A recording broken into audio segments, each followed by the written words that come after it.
झूठ है, अफवाह है, सब जगह एलपीजी है। हाँ सही बात है, बिल्कुल झूठ है, बिल्कुल अफवाह है। ये जो लोग लाइन में खड़े हैं बेवकूफ हैं सब के सब कुछ मोदी जी को बदनाम करने की ये साजिश चल रही है। इनको घर पे बैठ के ऑर्डर करना चाहिए था, रवि किशन अपने कंधे पे लाद के एलपीजी पहुंचाते।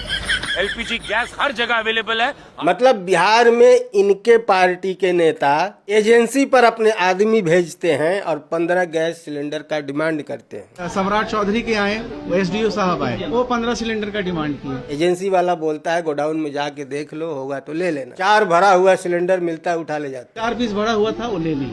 वो भी बिना किसी कार्ड या बिना किसी नंबर के वीआईपी लोग हैं भैया। वो सीधे एसडीओ और राशनिंग के टीम को भेजते हैं, हम लोग क्या कर सकते तो ये लोग तो जितना चाहते हैं इनको मिल जाता है, किसी भी जाके एजेंसी पर से उठा लाते हैं ये लोग। तो इन्हें मिल रहा है तो सबको मिल ही रहा होगा, है ना। सब के सब बेवकूफ हैं ये जो लाइन में लगे हैं। अरे एक फोन रवि भैया को भी घुमा दिए होते, घर पे पहुंचा के जाते घर पे। नियम से कॉल करना है, बुकिंग करनी है, वो आपके घर पे सिलेंडर डिलीवर होगा। अच्छा बंटी तो चुतिया है। तो काल है ठीक है। पिछले 4 दिनों से, हाँ पिछले 4 दिनों से इसी कुर्सी पर बैठे बैठे मैं ये सोच रहा हूँ कि किस टॉपिक पर वीडियो बनाया जाए। घंटा दिमाग काम नहीं कर रहा है। ये समस्या है रे, क्या बोलने का। फिर मैंने टॉपिक सजेस्ट करने का सारा जिम्मेदारी आपकी खोपड़ी पर डाल दिया कि बताओ किस टॉपिक पर वीडियो बनाऊं। पता है किस टॉपिक पर वीडियो बनाने के लिए सबसे ज्यादा कमेंट आया है? गैस क्राइसिस पर। कुछ लोग कह रहे हैं कि गैस क्राइसिस चल रहा है, बहुत किल्लत हो गया है, भाई लंबा लंबा लाइन लगाना पड़ रहा है, तब वो गैस ससुर नहीं मिल रहा है। और कुछ लोग कह रहे हैं कि भाई साहब मोदी जी को बदनाम करने का साजिश है, हम तो अभी 4 दिन पहले ही ऑर्डर किए और हमारा घर पे आ गया, कहीं कौनो दिक्कत नहीं है, गैस एकदम टाइम टू टाइम मिल रहा है। सरकार यह कह रही है कि पैनिक नहीं होना है, हमारे पास बहुत बड़का स्टॉक पड़ा हुआ है, कहीं कोई दिक्कत नहीं होगी, एकदम टाइम टू टाइम ऐसे गैस पहुंचेगा। एलपीजी गैस हर जगह अवेलेबल है। तो बस जानना ही था कि फिर हाई लोग बेवकूफ हैं, यही लंबा लंबा लाइन लगा के खड़े हैं जब सब कुछ एकदम टाइम टू टाइम मिल रहा है, तो है ना। तो कोई माने या ना माने, फिलहाल गैस क्राइसिस तो चल रहा है। हाँ कहीं जल्दी स्टॉक खत्म हो गया है तो वहाँ ज्यादा मारामारी है, किसी जगह पर अभी पुराना स्टॉक कुछ बचा हुआ है तो वहाँ थोड़ा कम मारामारी है हर जगह। जहाँ थोड़ा कम मारामारी है वहाँ भी शुरू होगा। जैसे ही पुराना स्टॉक खत्म हो गया वो सिलेंडर लेके दौड़ेंगे। हाँ बस हो गया यार, फुल हो गया। अरे देखो कहीं ओवरफ्लो होके गिरने न लगे।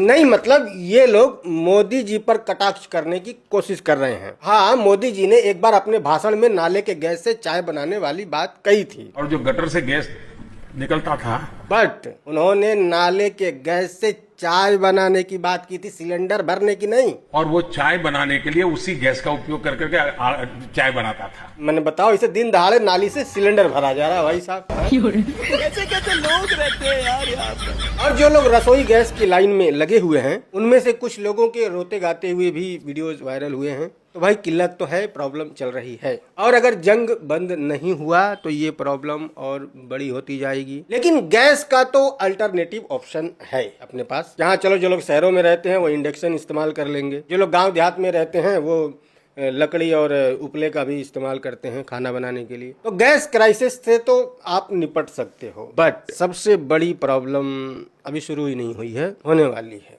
पेट्रोल और डीजल क्राइसिस। हाँ आपको लग रहा होगा कि चलो मिडिल ईस्ट से नहीं आएगा तो रूस से आ जाएगा, अमेरिका ने तो भाई इजाजत दे ही दिया है कि भैया इंडिया रूस से तेल खरीद सकता है, बट रूस से तेल 2 दिन में 3 दिन में नहीं आ जाता है, ठीक है, समय लगता है। और वहां से जो तेल आता है ना वो क्रूड ऑयल आता है, यानी कि एकदम रॉ मटेरियल, यहाँ पर ला करके उसको रिफाइन करना पड़ता है, उसमें भी समय लगता है, ठीक है। तो तेल की भी किल्लत होने वाली है, और तेल की किल्लत मतलब इमरजेंसी जैसा सिचुएशन, बहुत सारे लोगों की नौकरियां जा सकती हैं, महंगाई आसमान छू सकती है, बहुत कुछ हो सकता है अगर ये जंग नहीं रुकी तो जो लोग मजे ले रहे हैं भैया थोड़े आराम से मजे लो, वो प्रॉब्लम तुम्हें भी झेलना है, ठीक है। गैस हो, डीजल हो या पेट्रोल हो, जितनी ही इन चीजों की कमी होती जाएगी, जरूरत बढ़ती जाएगी, उतनी ही देश में महंगाई बढ़ेगी। और महंगाई बढ़ने का मतलब है लोग बेरोजगार होंगे, नौकरियां जाएंगी, गैस नहीं मिलेगा तो होटल बंद होंगे,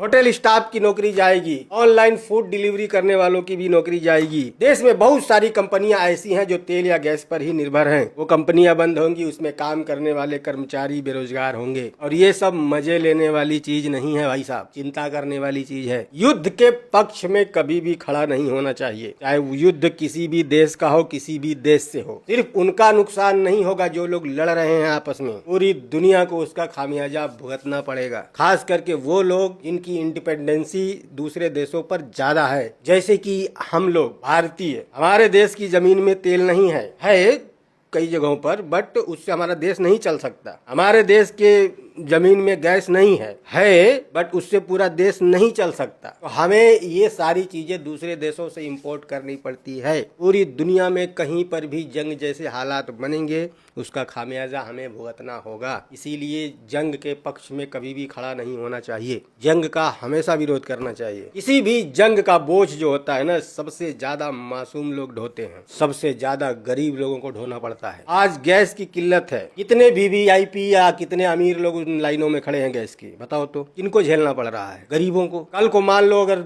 युद्ध लंबा चल गया, डीजल पेट्रोल का क्राइसिस आ गया, कौन झेलेगा? नौकरी किसकी जाएगी? बेरोजगार कौन होगा? महंगाई की मार किस पे पड़ेगी? गरीबों पे। अमीर अपने एसी में मस्त हैं, इस देश में नहीं तो उस देश चले जाएंगे, वहाँ उनके ऐशो आराम में कोई कमी नहीं होगी। वहाँ दिक्कत होगी, किसी और देश चले जाएंगे, उनके पास बहुत पैसा है। झेलना पड़ेगा गरीबों को, ठीक है, मिडिल क्लास लोगों को। इसीलिए कहीं पर भी जंग जैसे हालात बने तो उस पर ताली बजाने की बजाय उसका विरोध करो। इज्जत से जिंदगी जीनी है तो वो तो वहाँ हो रहा है, हमें उससे क्या लेना देना, ऐसा नहीं कर सकते। इंसान हो। अब इससे ज्यादा मैं क्या ही बोलूं इस पर, ठीक है। मैं आपदा में अवसर ढूंढने वाला यूट्यूबर नहीं हूं, लेकिन है कुछ लोग जो आपदा में अवसर तलाश लेते हैं भाई साहब, जिनमें से सबसे नंबर 1 पे हैं बिजनेसमैन, अमीर लोग। गैस की किल्लत बढ़ी, इंडक्शन के दाम बढ़ा दो। 2000 का इंडक्शन 5000 में बिकेगा, डायरेक्ट 3000 का फायदा। इंडक्शन आप खरीद भी लोगे तो बिजली का बिल, जहाँ 1000 रुपए बिजली का बिल आता था, 2000 आएगा। किसकी कमाई बढ़ेगी? बिजनेसमैन लोगों की। बट इनके अलावा एक और गिरोह ऐसा है जो आपदा में अवसर तलाश लेता है, और वो है हमारे भोजपुरी एल्बम इंडस्ट्री के सिंगर। कोई भी मौका इनसे छूट जाए भाई साहब, ना पैरों के नीचे से जमीन खिसक सकती है, खोपड़ी के ऊपर से आसमान हट सकता है, बट भोजपुरिया सिंगर किसी भी आपदा में अवसर न तलाशे, ये ना कतई नहीं हो सकता। गैस चालीसा, थोड़ी चालीसा, चोली चालीसा, साया चालीसा, लहंगा चालीसा, बिकनी चालीसा, मोजा चालीसा, दस्ताना चालीसा। कोई ऐसा चीज है जिस पर इन लोगों ने चालीसा नहीं गाया है? गैस सिलेंडर के परले अकाल मोदी जी, हाँ, लाइन में खड़े खड़े भइल गाड़े लाल मोदी जी। नहीं, आप सिर्फ YouTube पर एक बार गैस सिलेंडर भोजपुरी सॉन्ग लिख करके देखो। जैसे यहाँ सिलेंडरों की लाइन लगी हुई है ना, वैसे YouTube पर भोजपुरी गाने सेम टू सेम ऐसे ही लाइन से आते हैं। भोजपुरी भेड़ चाल की ये एकदम नई वेब है भाई साहब। है तो यार, बस आज के लिए इतना ही। बाकी पसंद आ गया हो गलती से तो लाइक कर देना। मिलते हैं अगली वीडियो में, बाय।